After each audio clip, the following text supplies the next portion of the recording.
Salve a tutti ragazzi, sono Snake e in questo tutorial di Excel parleremo di tabelle. Capiremo le funzionalità di una tabella e le sue potenzialità unita all'utilizzo con il Visual Basic. Creeremo quindi una tabella clienti stile database in cui implementeremo anche una text box adatta a ricercare dei dati in una qualsiasi colonna di questa tabella. Non perdiamoci quindi in chiacchiere e passiamo subito al dunque. Creiamo la tabella con le varie intestazioni. Come potete vedere in alto vi sono delle colonne che hanno la stessa intestazione. Excel non lo permette questo nelle tabelle, per ovviare a ciò ho inserito uno spazio alla fine di via, città, cap e provincia, in modo da avere due colonne con intestazioni differenti. Con tutta la tabella selezionata andiamo nel menu inserisci, clicchiamo su tabella, siccome abbiamo selezionato anche le intestazioni spuntiamo tabella con intestazione e diamo l'ok. Siccome lo stile predefinito di Excel non mi garba molto, andiamo a selezionare la creazione di un nuovo stile personalizzato. Per farlo clicchiamo sulla freccia in alto a destra e poi su nuovo stile tabella. La prima cosa che faccio sempre è modificare la formattazione dell'intera tabella. Andando nella scheda riempimento seleziono un colore, mettiamo questo grigio, oppure meglio ocra, dai, un po' più scuro, e diamo l'ok. Successivamente modifichiamo anche la prima striscia riga, colorandola un po' più chiara in modo che si distingua dal colore della tabella, e poi la riga dell'intestazione. In questo caso la facciamo scura e dobbiamo per forza cambiare il colore del carattere portandolo al bianco. Per applicare lo stile andiamo sulla freccetta nuovamente e poi selezioniamo lo stile appena creato. Siccome abbiamo bisogno dei dati per testare la tabella, ho generato dei dati da un sito generatedata.com che mi ha creato un file CSV che poi ho importato all'interno della mia tabella. Innanzitutto ho riformato un po' il testo perché non mi piace il Calibri, inserisco l'Open Sans che è un font gratuito che potete scaricare tranquillamente, è stato creato da Google ed è free.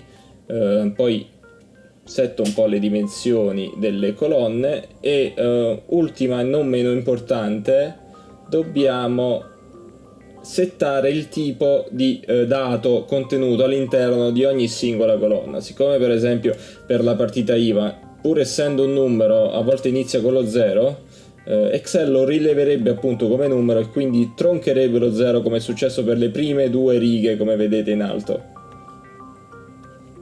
Per fare questo andiamo a selezionare tutte le colonne che dovranno contenere per esempio del testo, la maggior parte a parte la data di inserimento e magari l'email, ma alla fine l'email anche quella è testo, e andiamo a selezionare poi in alto nel riquadro numeri il formato testo.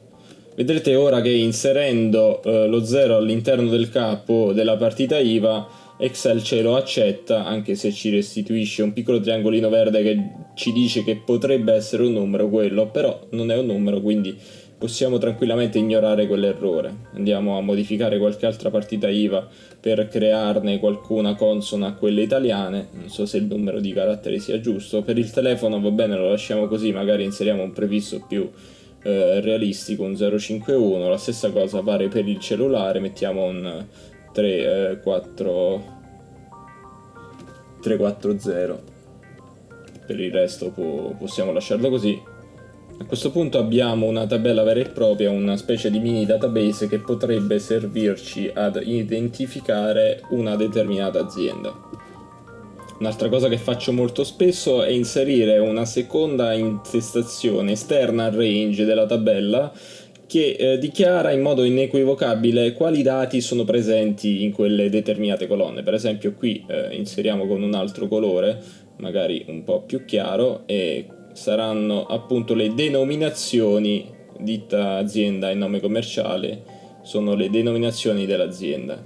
Facciamo così anche per il resto delle celle, ricordandoci di evitare di utilizzare unisci allinea al centro perché crea molti problemi all'interno del linguaggio Visual Basic con il range, e proseguiamo magari utilizzando il rientro anziché allinea al centro in modo da centrare la nostra scritta.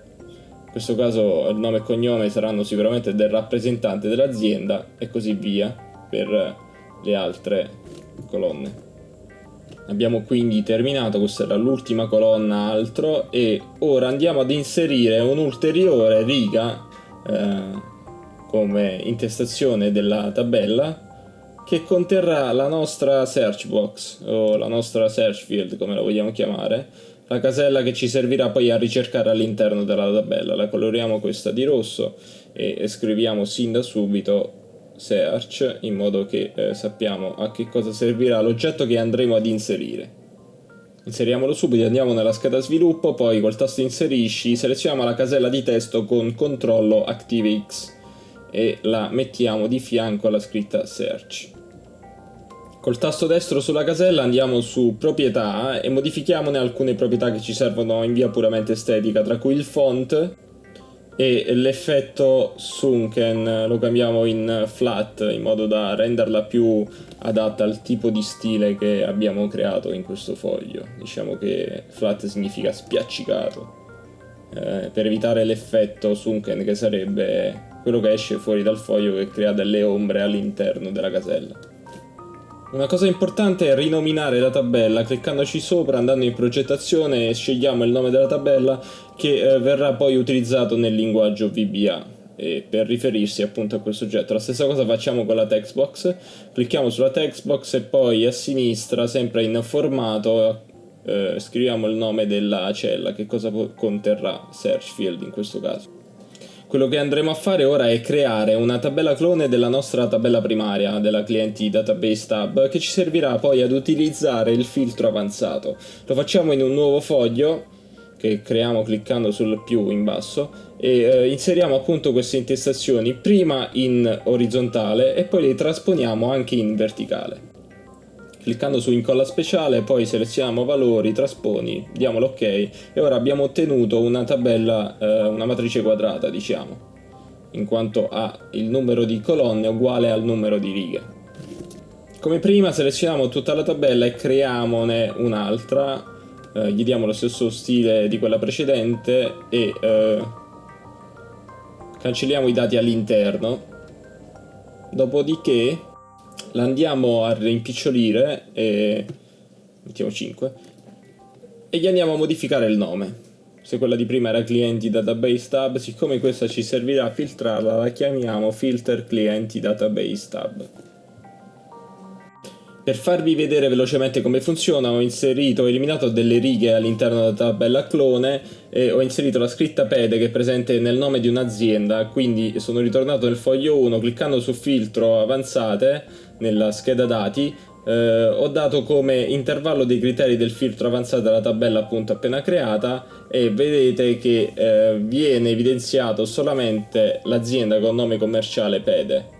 Nel caso in cui avessimo evitato gli asterischi non sarebbe apparso niente, in quanto pede nel nome commerciale è presente alla seconda parola, quindi senza asterischi va a cercare un record univoco all'interno della tabella primaria.